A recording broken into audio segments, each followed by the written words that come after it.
नमस्कार, आप सभी का स्वागत है हमारे YouTube channel maths with Avinash में। आज हम लोग करने जा रहे हैं एक्सरसाइज 3.1। ये एक्सरसाइज 3.1 का इंट्रोडक्शन वीडियो होगा। आज हम लोग देखेंगे graphical method of solution of a pair of linear equation. मतलब कि अगर आपको किसी भी पेयर ऑफ लीनियर इक्वेशन का सॉल्यूशन निकालना है ग्राफिकल मेथड से, तो हम लोग कैसे फाइंड करेंगे। तो सबसे पहले देखो, मान के चलो ये वाली लाइन जो है ये किसका ग्राफ है, a1x plus b1y plus c1 equal to 0 का ग्राफ है। और ये वाली जो लाइन है, ये वाली लाइन है a2x plus b1y plus c2 equal to 0 का ग्राफ है। तो अगर ये दोनों लाइन एक दूसरे को देख रहे हो आप कि एक दूसरे को किस पॉइंट पे कट कर रही है, कोई सा भी पॉइंट मान के चलो कि ये पॉइंट P है, एक दूसरे को P पॉइंट पे कट कर रही है, इंटरसेक्ट कर रही है। तो ये जो पॉइंट होगा यही इन दोनों इक्वेशन का क्या होगा, सॉल्यूशंस होगा। मान के चलो कि ये पॉइंट है स्मॉल a और स्मॉल b, तो इसका मतलब क्या हुआ कि x की वैल्यू कितनी है, a के बराबर है, और y की वैल्यू कितनी के बराबर है, b के बराबर है।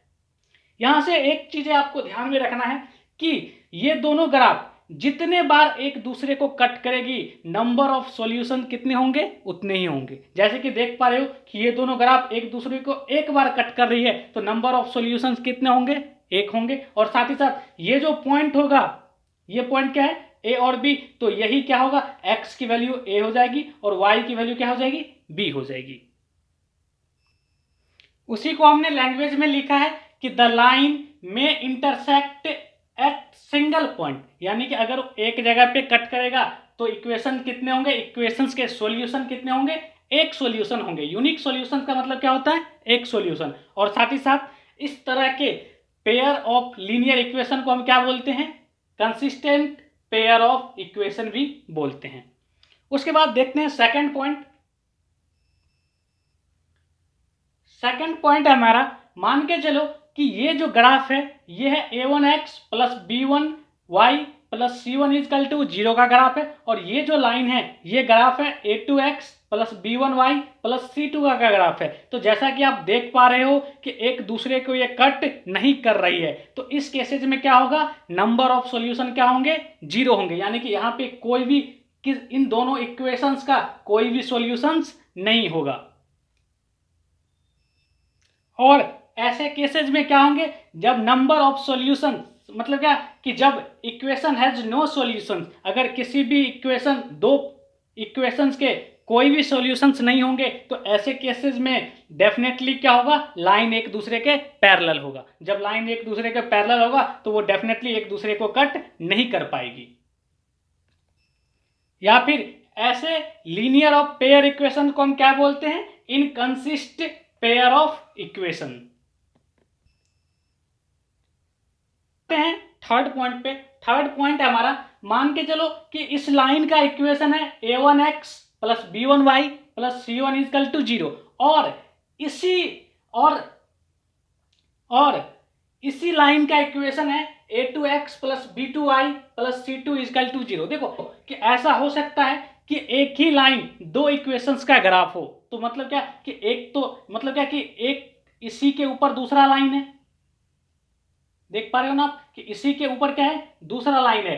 तो इस केसेज में क्या होगा कि नंबर ऑफ सॉल्यूशंस क्या होंगे, मेनी नंबर ऑफ सॉल्यूशंस होंगे। मतलब क्या कि एक से ज्यादा नंबर ऑफ सॉल्यूशंस होंगे।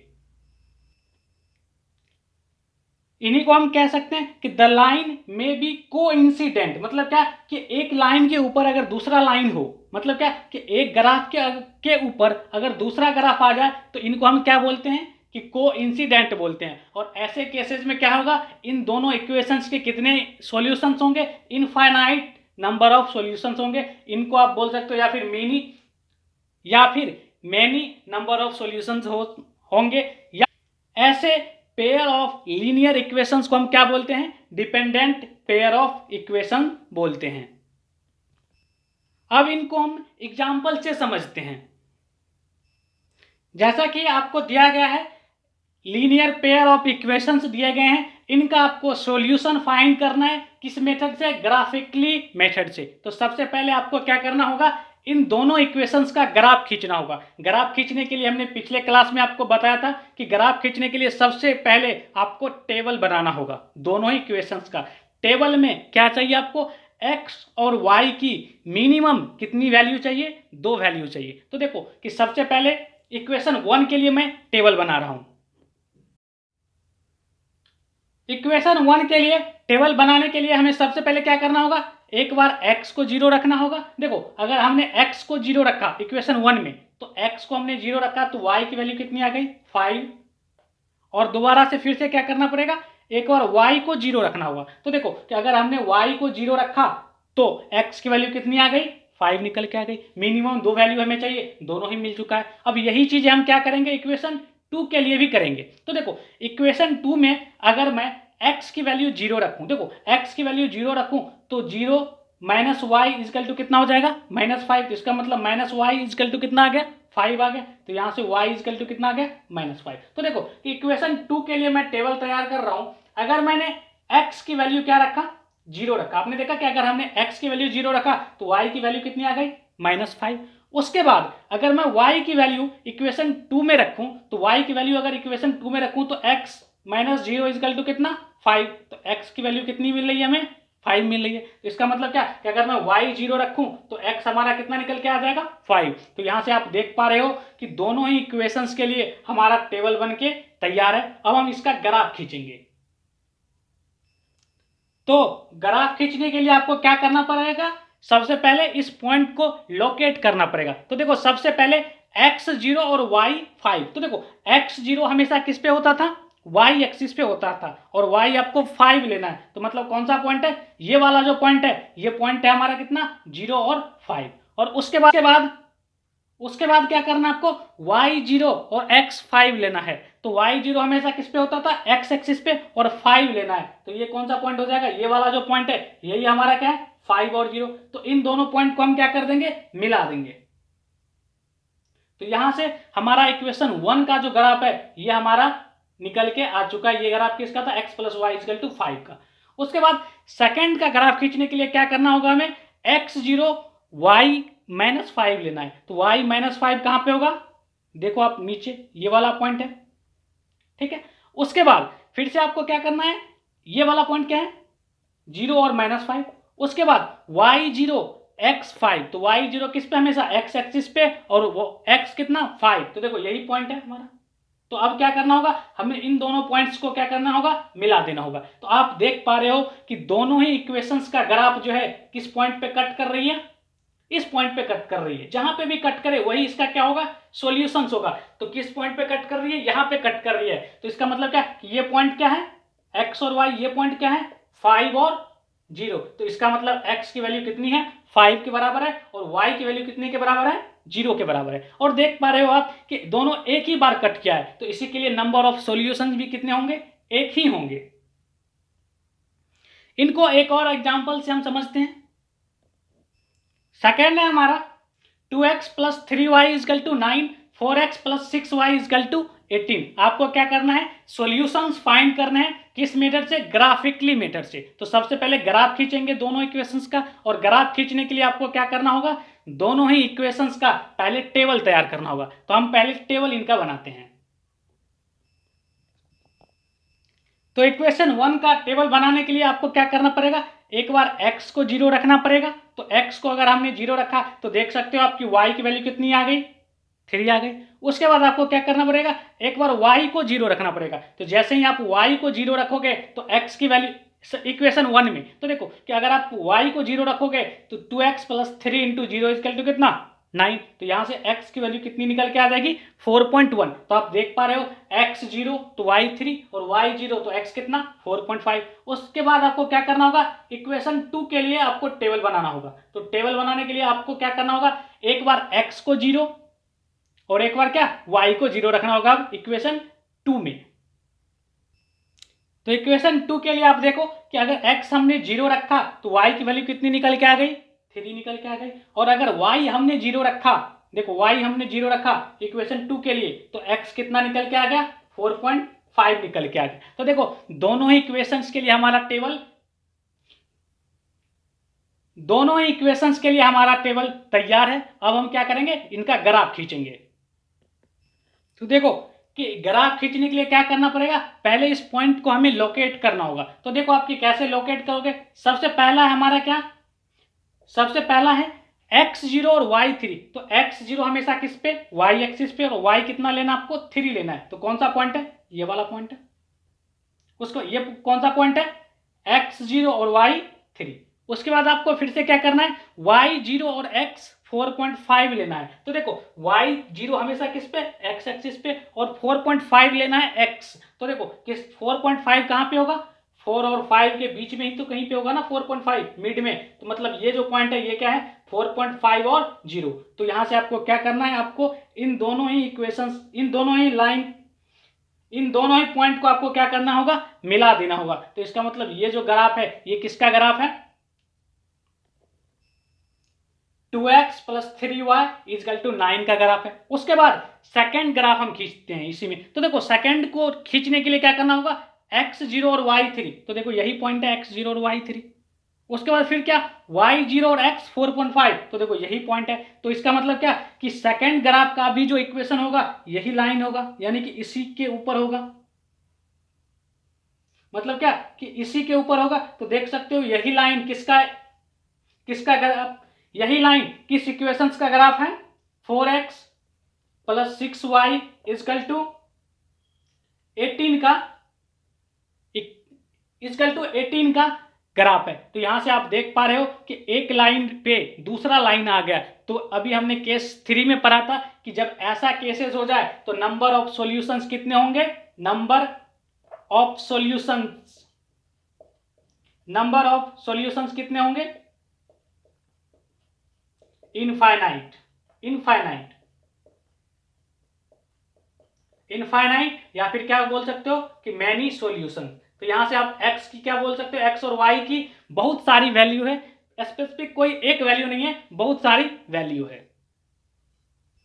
उसके बाद आपको एक टेबल याद रखना है। मान के ये पेयर ऑफ लाइंस का इक्वेशंस दिया गया है, इसके आपको रेशियो को कंपेयर करना है। रेशियो को कैसे कंपेयर करेंगे, देखो x का कोएफिशिएंट क्या है, a1, y का कोएफिशिएंट क्या है, b1, और c1 क्या है, यहाँ पे कांस्टेंट है। तो जब a1 में a2 और b1 में b2 आ जाए, यानी क्या, देखो कि a1 में a2 और b1 में b2 आ जाए, तो इस केसेज में क्या होगा कि ग्राफ एक दूसरे को क्या करेगी, इंटरसेक्ट करेगी। मतलब क्या कि ग्राफ एक दूसरे को काटेगी। और उसके बाद क्या होगा कि इसके कितने सॉल्यूशंस होंगे, तो जब ग्राफ एक दूसरे को काटेगी तो नंबर ऑफ सॉल्यूशंस कितने होंगे, सिर्फ एक होंगे। मतलब क्या कि इसको आप बोल सकते हो क्या, या फिर बोल सकते हो यूनिक सॉल्यूशंस होंगे। सेकंड केस है हमारा, अगर मान के चलो कि इसके रेशियो को कंपेयर करने के बाद a1 में a2, b1 में b2 ये दोनों बराबर आ जाए, लेकिन c1 में c2 बराबर ना आए, तो क्या होगा, ग्राफिकल जो होगा ये क्या होगा, ग्राफ एक दूसरे के क्या हो जाएंगे, पैरेलल्स हो जाएंगे। मतलब क्या कि एक दूसरे को कट नहीं करेगी, क्या हो जाएगी, लाइन पैरेलल हो जाएगी। और साथ ही साथ क्या होगा, जब ग्राफ पैरेलल हो जाएगा तो अभी हमने बताया कि क्या होगा, नो सॉल्यूशंस हो जाएंगे। उसके बाद थर्ड क्या होगा, मान के चलो कि a1 में a2, b1 में b2 और c1 में c2 रहे, तो मतलब कि तीनों अगर एक दूसरे के बराबर आ जाए तो क्या होगा, लाइंस आर कोइंसिडेंट। मतलब क्या कि ग्राफ इन दोनों ही इक्वेशंस का जो ग्राफ होगा एक ही लाइन दोनों का ग्राफ हो जाएगा। मतलब क्या कि जैसे अभी हमने देखा था ना कि एक ही लाइन, यानी कि यही एक इक्वेशंस का ग्राफ है और यही लाइन दूसरे इक्वेशंस का भी ग्राफ है। तो ऐसे केसेस में क्या होगा, नंबर ऑफ सॉल्यूशंस कितने हो जाएंगे, इनफाइनाइट हो जाएंगे। मतलब क्या कि मेनी सॉल्यूशंस हो जाएंगे। इनको हम एक एग्जांपल से समझते हैं।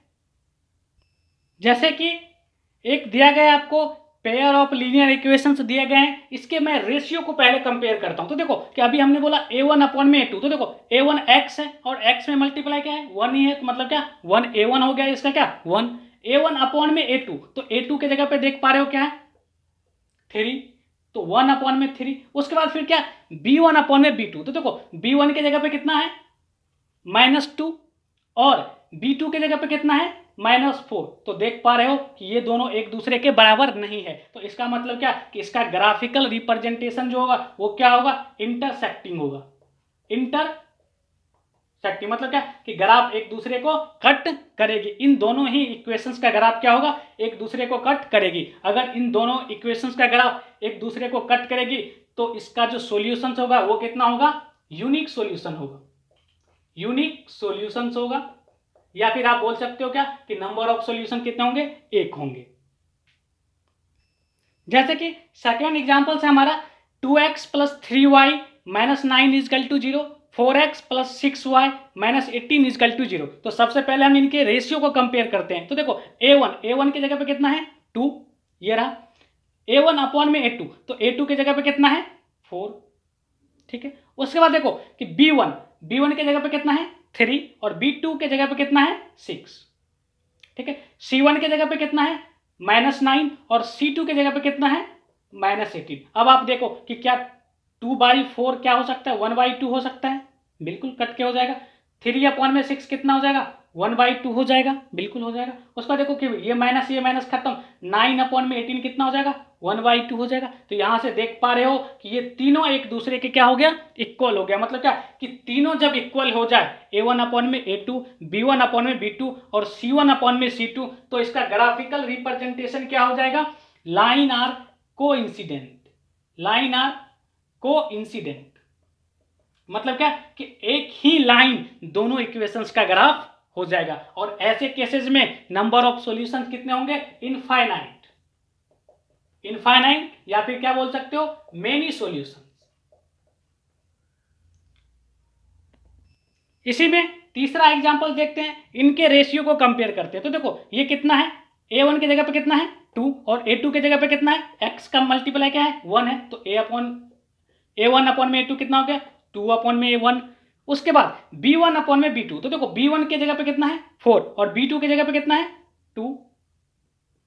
उसके बाद c1, तो c1 की जगह पे कितना है -12, ठीक है, और c2 की जगह पे कितना है -4। तो अब आप देखो कि इनको 2/1 कितना हो जाएगा 2 ही हो जाएगा, 4 से ये 2 खत्म हो जाएगा, कितना हो जाएगा 2 हो जाएगा। और साथ ही साथ देखो माइनस से माइनस खत्म, और ये कितने बार में चला जाएगा 3 बार में चला जाएगा। तो देख पा रहे हो आप कि a1/a2 तो बराबर है, लेकिन ये वाला पार्ट क्या है बराबर नहीं है। तो अभी हमने बताया कि जब a1/a2 और b1/b2 ये दोनों इक्वल आ जाए तो क्या हो जाएगा, इनका इन दोनों इक्वेशंस का ग्राफ क्या हो जाएगा, पैरेलल हो जाएगा।